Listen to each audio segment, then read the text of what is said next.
الحمد لله الذي جعل الأخلاق العظيم والصلاة والسلام على من كان نبيا آدم بين الماء والطين والصلاة والسلام على إمام المشرقين وإمام المغربين أما بعد فقد قال الله تبارك وتعالى في القرآن المجيد والفرقان الحميد أعوذ بالله من الشيطان الرجيم بسم الله الرحمن الرحيم كنتم خير أمة أخرجت للناس تأمرون بالمعروف وتنهون عن المنكر إلى آخر الآية.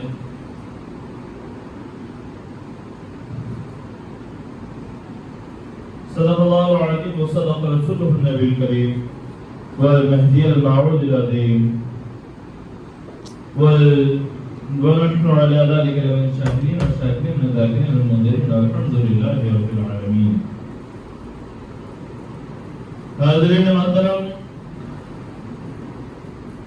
اپنے عنوان سخن کو آپ کے سامنے پیش کرنے سے پہلے نعت مہدی پڑھنے کی کوشش کر رہا ہوں، سماعت فرمائیں۔ ہے جہاں دن تو وہاں رات نہیں ہو سکتی، ہے جہاں دن تو وہاں رات نہیں ہو سکتی، اب منافق سے کوئی بات نہیں ہو سکتی۔ ہے جہاں دن تو وہاں رات نہیں ہو سکتی، اب منافق سے کوئی بات نہیں ہو سکتی۔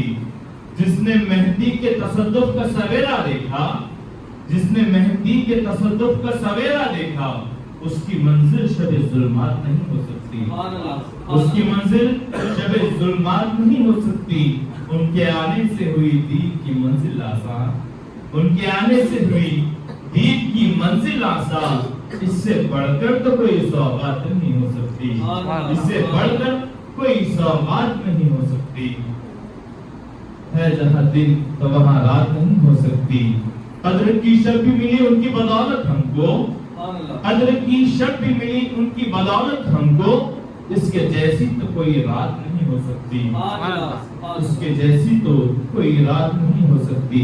حق شناسی کی ہے تعلیم میرے مہدی کی، حق شناسی کی ہے تعلیم میرے مہدی کی، اور یہ پابند رسومات نہیں ہو سکتی، اور یہ پابند رسومات نہیں ہو سکتی۔ جس کے اخلاق ہو اخلاق نبی کی مانند، جس کے اخلاق ہو اخلاق نبی کی مانند، ماں سوا مہدی کے کوئی ذات نہیں ہو سکتی، ماں سوا مہدی کے کوئی ذات نہیں ہو سکتی۔ دیکھو مہدی کی یہ پہچان تو قرآن میں ہے، دیکھو مہدی کی یہ پہچان تو قرآن میں ہے۔ اہل ایمان کی بہتات نہیں ہو سکتی، اہل ایمان کی بہتات نہیں ہو سکتی۔ مجھ کو مہدی کے سفینے میں جگہ مل جائے، مجھ کو مہدی کے سفینے میں جگہ مل جائے، مجھ کو مہدی کے سفینے میں جگہ مل جائے، اس سے بہتر تو کوئی مناجات نہیں ہو سکتی، اس سے بہتر تو کوئی مناجات نہیں ہو سکتی۔ حرف آخر ہے ہمارے لیے قول مہدی، حرف آخر ہے ہمارے لیے قول مہدی۔ آپ کی بات پر پھر کوئی بات نہیں ہو سکتی، آپ کی بات پر پھر کوئی بات نہیں ہو سکتی۔ ساری دنیا بھی ہو جو مقابل جو روز سے اول، ساری دنیا بھی ہو مقابل جو روز سے اول، بھائی خنویر تمہیں مات نہیں ہو سکتی، بھائی خنویر تمہیں مات نہیں ہو سکتی۔ مرتبہ آپ کا جانے ہے علیم و خبیر، مرتبہ آپ کا جانے ہے علیم و خبیر۔ میں کہوں کچھ میری اوقات نہیں ہو سکتی، میں کہوں کچھ میری اوقات نہیں ہو سکتی۔ ان کی تصدیق تو ایمان کی بنیاد ہے سیف، ان کی تصدیق تو ایمان کی بنیاد ہے سیف۔ عشق مہدی کے بنا نعت نہیں ہو سکتی، عشق مہدی کے بنا نعت نہیں ہو سکتی۔ حاضرین محترم، ابھی میں نے اس آیت مبارکہ کو آپ کے سامنے پیش کیا۔ اس آیت مبارکہ میں خلاق کائنات ارشاد فرماتا ہے کنتم خیر امۃ اخرجت للناس تأمرون بالمعروف وتنہون عن المنکر۔ تم بہترین امت ہو، تم بہترین امت ہو، اخرجت للناس، تم کو لوگوں سے نکالا گیا ہے تأمرون بالمعروف تاکہ تم بھلائی کا حکم دو وتنہون عن المنکر اور تم لوگوں کو برائی سے بچاؤ۔ حاضرین محترم، اگر ہم قرآن مبارک کو دیکھیں گے، اگر آپ قرآن کو گہرائی سے پڑھیں گے تو آپ کو معلوم ہوگا قرآن کو اگر آپ پڑھنے سے آپ کو اللہ کے کائنات کا انداز بیان سمجھ میں آئے گا۔ اللہ تبارک و تعالیٰ نے قرآن مجید میں ایک اور جگہ پر ارشاد فرمایا کتب علی الذین شہر رمضان الذی انزل فیہ القرآن کتب علیکم الصیام کما کتب علی الذین من قبلکم۔ اس آیت مبارکہ میں خلاق کائنات ارشاد فرمانے کی کوشش کر رہا ہے کہ اے ایمان والو، ہم نے تم پر روزوں کو فرض قرار دیا، اور یہ روزوں کو صرف تم پر فرض قرار نہیں دیا بلکہ تم سے پہلے کے لوگوں پر بھی روزوں کو ہم نے فرض قرار دیا تھا۔ حاضرین محترم، یہ خلاق کائنات کا انداز بیان ہے۔ اب اس کے پس منظر بات ہمیں یہ سمجھ میں آتی ہے کہ خلاق کائنات ہمیں یہ بتلانے کی کوشش کر رہا ہے کہ میں نے یہ روزے کی نعمت صرف تمہیں نہیں دی بلکہ تم سے پہلے کے لوگوں کو بھی دی، لیکن انہوں نے روزے کا حق ادا نہیں کیا۔ اب میں اس نعمت کو تم پر سونپ رہا ہوں اور تم سے میں دیکھنا چاہتا ہوں کہ تم کیا کرو گے۔ حاضرین محترم، اسی انداز پر اس آیت مبارکہ کو خلاق کائنات نے پیدا فرمایا، قرآن مجید نے ارشاد فرمایا، اور خلاق کائنات کہہ رہا ہے کہ بے شک تم بہترین امت ہو۔ اور تم بہترین امت کیوں ہو؟ کیوں تم بہترین امت ہو؟ کیونکہ تمہیں نکالا گیا ہے۔ یہ نکالا گیا ہے، نکالنے کی اس سے پہلے بھی میں نے آپ کو مثال دی تھی۔ نکالنا کسے کہا جاتا ہے؟ آپ فروٹ کا تقریباً کاروبار کرتے ہیں تو جس طریقے سے اچھے پھلوں اور برے پھلوں میں تمیز پیدا کرتے ہیں، آپ تمام پھلوں میں سے اچھے پھلوں کو الگ کرتے ہیں اور برے پھلوں کو اسی ٹوکرے میں رہنے دیتے ہیں، اسی طریقے سے مہدویوں کا یہ کردار رہا ہے کہ خلاق کائنات نے سب سے پہلے تمہیں انسانوں سے نکالا، انسانوں سے نکال کر تمہیں اشرف المخلوقات بنایا، آپ کو عقل سلیم سے نوازا۔ اس کے بعد خلاق کائنات نے تمہیں انسانوں کی اس سے نکالنے کے بعد خلاق کائنات نے تمہیں رسول کی امت میں پیدا فرمایا۔ ایسا بھی تو ہو سکتا تھا کہ شاید آپ کو حضرت موسیٰ علیہ السلام کے دور میں پیدا فرمایا جا سکتا تھا، ایسا بھی تو ممکن ہے کہ آپ کو حضرت آدم علیہ السلام کے دور میں پیدا فرما سکتا تھا، لیکن خلاق کائنات نے تمہیں اس سے نکالا، اس سے چن لیا گیا، اس سے تمہیں نکالا، نکالنے کے بعد تمہیں رسول کی امت میں پیدا فرمایا، رسول کی امت میں پیدا فرمایا۔ رسول کی امت میں پیدا فرمانے کے بعد شکر ہے کہ ہمیں ایمان والوں میں سے ہمارا شمار ہوا۔ ہمارا شمار شمر میں سے نہیں ہوا، ہمارا شمار یزیدیوں میں سے نہیں ہوا، ہمارا شمار ابو جہل کے لوگوں میں سے نہیں ہوا، بلکہ ہمارا شمار ایمان والوں میں سے ہوا۔ اور ایمان والے کتنے ہیں؟ 72 فرقے ہیں، اور 72 فرقوں میں سے بھی ہمیں ان لوگوں میں پیدا فرمایا جس کو خلاق کائنات کہتا ہے میں ان سے محبت کرتا ہوں۔ سبحان اللہ، سبحان اللہ، بہت حاضرین محترم، خلاق کائنات نے مہدویوں کے تعلق سے فرمایا کنتم خیر امۃ اخرجت للناس، ہم نے تمہیں لوگوں سے نکالا۔ حاضرین محترم،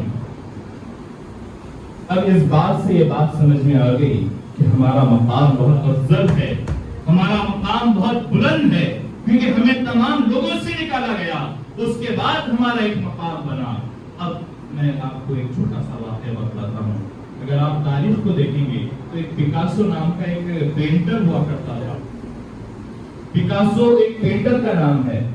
تو پیکاسو اپنے کسی ایونٹ میں جا رہا تھا، تو ایونٹ میں جاتے وقت راستے میں بارش ہو گئی۔ راستے میں بارش جب نمودار ہوئی تو وہ اپنے اہل و عیال کے ساتھ، اپنے لوگوں کے ساتھ کسی گھر کی طرف رخ اس نے کیا اور اس گھر میں گیا۔ اس گھر میں جا کر اس نے جیسے ہی دروازہ کھٹکھٹایا، اس گھر کے مالک نے دروازے کو کھولا اور کہا کہ آپ عظیم پینٹر پیکاسو ہیں، آپ اتنے بڑے پینٹر پیکاسو ہیں، ہمارے گھر کو آپ نے شرف بخشا کہ آپ کے قدم ہمارے گھر پر آئے۔ لہذا اس کو اندر مدعو کیا، مدعو کرنے کے بعد اس کی مہمان نوازی کی، اسے کافی پیش کی، اسے کھانا اور اس کی ضیافت پسند آئی۔ اس نے کہا کہ مجھے ایک پین اور ایک پیپر دیجیے۔ لہذا اس کو ایک پین اور پیپر دیا گیا۔ جب اس پین اور پیپر کو لیتا ہے اس نے 30 سیکنڈ کے اندر ایک تصویر کو بنایا اور اس تصویر کو بنا کر اس عورت کو دے دیا اور یہ کہنے لگا کہ عورت تم اس پینٹنگ کو ایسی مت سمجھنا بلکہ اس کی قیمت 1 ملین ہے یعنی کہ 10 لاکھ روپے اس کی قیمت ہے. اس پینٹنگ کو تم ایسی مت سمجھنا.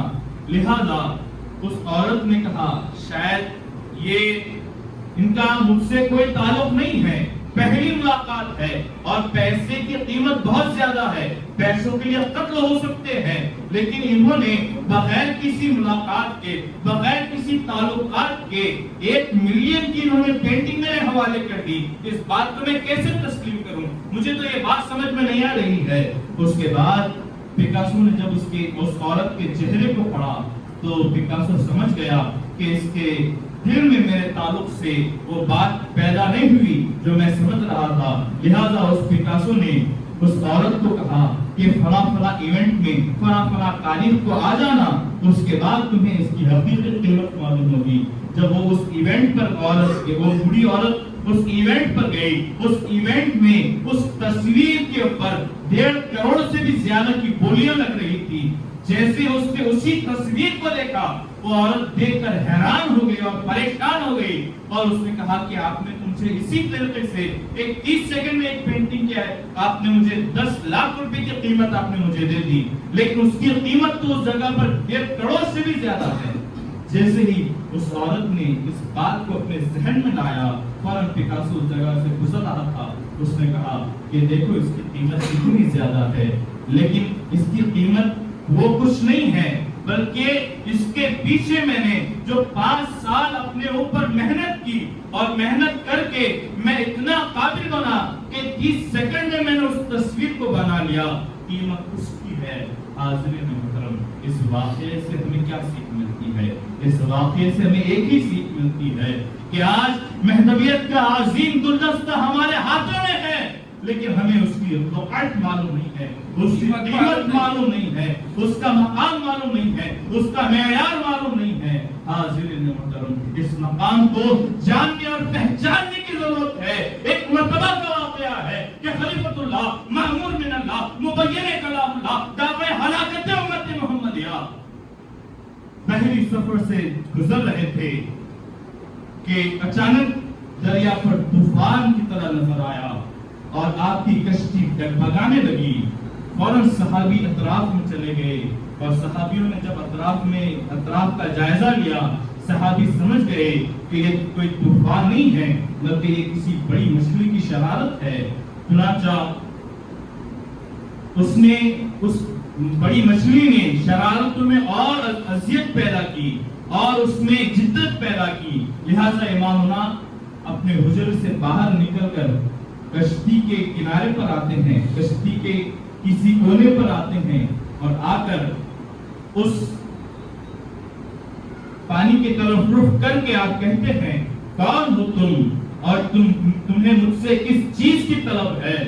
لہذا فوراً پانی میں سے آواز آتی ہے یا خلیفۃ اللہ, یا مہدی مراد اللہ, آپ مجھے پہچانتے نہیں ہیں, میرا شمار انہی مچھلیوں میں سے ہے جس مچھلی نے حضرت یوسف علیہ السلام کو یونس علیہ السلام کو اپنے پیٹ میں رکھا تھا, میں اسی کی نسل سے ہوں, لہٰذا میری عمر کافی دراز ہو گئی تھی, مجھے مرنے کے قریب میری عمر ہو گئی تھی, لیکن میں نے خلاق کائنات سے گزارش کی کہ خلاق کائنات مجھے اس دنیا سے جانے سے پہلے خلیفۃ اللہ کا دیدار مجھے نصیب کروا دے, ان کا اگر تسخیرہ مجھے مل جائے تو میرا مقصد حیات کامیاب ہو جائے گا. لہذا تو امامنا نے اس پانی پر آپ نے تسخیرہ کیا اور اپنا لعاب دہن پانی کے اوپر ڈالا, اس مچھلی نے اس کو نوش فرمایا اور پھر اس جگہ سے گزر گئی. حاضرین محترم, یہ خلیفۃ اللہ ہے, مأمور من اللہ ہے, یہ وہی شخصیت ہے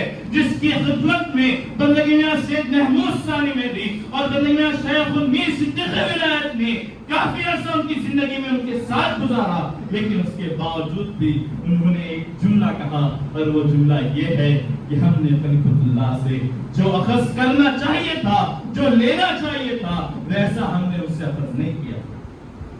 ایک اور مرتبہ کا واقعہ ہے, سبحان اللہ, ایک اور مرتبہ کا واقعہ ہے کہ امامنا اپنے حجرے میں تشریف فرما تھے. یہ راجستھان وغیرہ کے کسی علاقے کا واقعہ ہے یا غالباً گجرات کے کسی علاقے کا واقعہ ہے. آپ اپنے حجرے میں تشریف فرما تھے کہ ایک بڑا سانپ آتا ہے اور اس کی اتنی بڑی وسعت ہوتی ہے, اس کا اتنا بڑا جسم ہوتا ہے کہ وہ اپنے سارے جسم سے آپ کے دائرے کا گھیرا کر لیتا ہے, اپنے دائرے کو اپنے وجود میں سما لیتا ہے, دائرے کو گھیر لیتا ہے, دائرے کے اطراف میں دائرہ بنا دیتا ہے. لہذا امامنا کو جیسی باہر ہلچل محسوس ہوئی, امامنا فوراً باہر آئے. باہر آنے کے بعد کہا کہ کوئی بھی اس سانپ کو اذیت مت پہنچانا, کوئی بھی سانپ کو اذیت مت پہنچانا. میں اگر کوئی اذیت پہنچاؤ گے تو شاید سانپ تمہیں تکلیف پہنچا سکتا ہے. لہذا امامنا آئے اور امامنا آنے کے بعد امامنا اس سانپ کے قریب گئے اور قریب جانے کے بعد امامنا نے فرمایا کہ بتلاؤ کس مقصد سے آئے ہو, تمہارے آنے کا مقصد کیا ہے, تمہارا اس پرامن قافلے کو اذیت پہنچانے کا مقصد کیا ہے. لہذا وہ سانپ کہنے لگا یا خلیفۃ اللہ مأمور من اللہ, اے مہدی موعود علیہ السلام, میرا شمار ان سانپوں میں سے ہے جس نے حضرت ابوبکر کے انگوٹھے کو ڈسا تھا.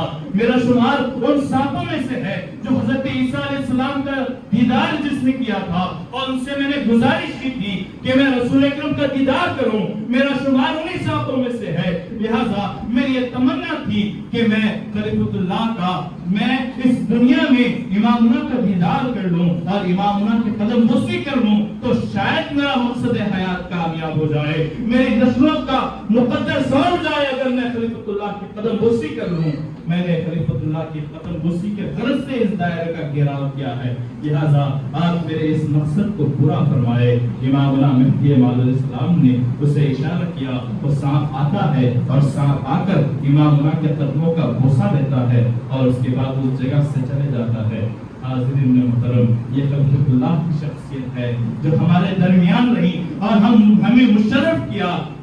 لیکن افسوس یہ ہے کہ ہم نے ان کی تعلیمات سے جو اخذ کرنا تھا ان کا تمام حقوق ہم نے سر انجام نہ دیے. ایک اور چھوٹا سا واقعہ ہے, وہ کہہ کر اپنی جگہ لوں گا.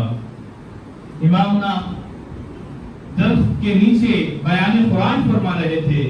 بیان قرآن فرماتے وقت آپ نے دائنی طرف اشارہ کیا اور آپ کی زبان سے یہ جملے نکلے کہ جاؤ میں نے معاف کر دیا.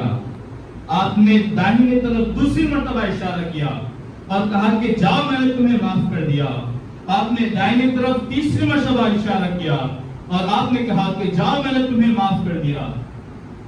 آپ بائیں طرف پھر اشارہ کرتے ہیں اور آپ نے کہا کہ جاؤ میں نے تمہیں معاف کر دیا.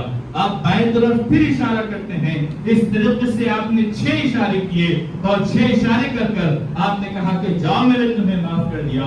اس کے بعد آپ کے ارد گرد موجود اشخاص نے پوچھا کہ امامنا یہ کیا معاملہ تھا, یہ کیا معاملات تھے جو ہماری سمجھ سے عاری تھے, جو ہماری سمجھ سے اوجھل تھے, یہ کیا معاملات تھے. تو اس وقت امامنا نے فرمایا تم اس بات سے نہ واقف ہو, یہ جو آئے تھے یہ اصحاب کہف تھے, ان کا مقام تاریخ نے اتنا بلند فرمایا ہے, ان کی شخصیت تاریخ نے بہت ہی بلند فرمائی ہے. یہ میرے پاس آنے لگے اور کہنے لگے کہ اے امامنا ہم آپ کے اوپر تصدیق نہ کر سکے, اس بات کے لیے ہمیں آپ معافی دے دیں. اے امامنا ہمیں وہ قسمت موجود نہیں تھی کہ جس نے آپ کی تصدیق سے ہم مشرف ہو سکے, لہذا آپ ہمیں معاف کر دیں. اس طریقے سے باری باری تمام اصحاب نے مجھ سے معافی مانگی. حاضرین محترم, آپ یہ سمجھ رہے ہوں گے کہ یہ بات میں اپنی زبان سے کہہ رہا ہوں. سیر مسعود واقعات مہدی میں یہ واقعات درج ہیں.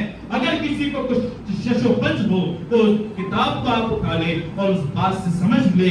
حاضرین محترم, جیسے ہی یہ واقعہ ختم ہوا امامنا نے اپنے صحابہ کی طرف دیکھا اور دیکھ کر ایک ہی جملہ کہا, اور وہ جملہ ایسا جملہ ہے کہ آج ہماری نسلوں کے سینوں پر سخت ہو جانا چاہیے.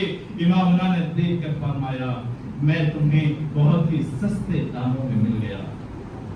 اللہ اکبر. امامنا نے صحابہ کو دیکھا اور صحابہ کو دیکھ کر کہا میں تمہیں بہت سستے میں مل گیا ہوں. حاضرین محترم, امامنا کا مقام یہ ہے, امامنا کا مرتبہ یہ ہے, امامنا کی شخصیت یہ ہے کہ افسوس سخت افسوس آج ہم ان کی شخصیت پر عمل پیرا نہیں ہے. لہذا اللہ تبارک و تعالیٰ کے بارے میں ہمیں دعا ہے کہ اللہ تعالیٰ ہمیں خلیفۃ اللہ کی سیرت پر کما حق عمل پیرا ہونے کی توفیق عطا فرمائے. اللہ تعالیٰ کے بارے میں دعا ہے کہ اللہ تعالیٰ ہمیں صراط مستقیم پر گامزن رکھے اور کہنے سننے سے زیادہ عمل کی توفیق عطا فرمائے. وآخر دعوانا الحمد للہ رب العالمین.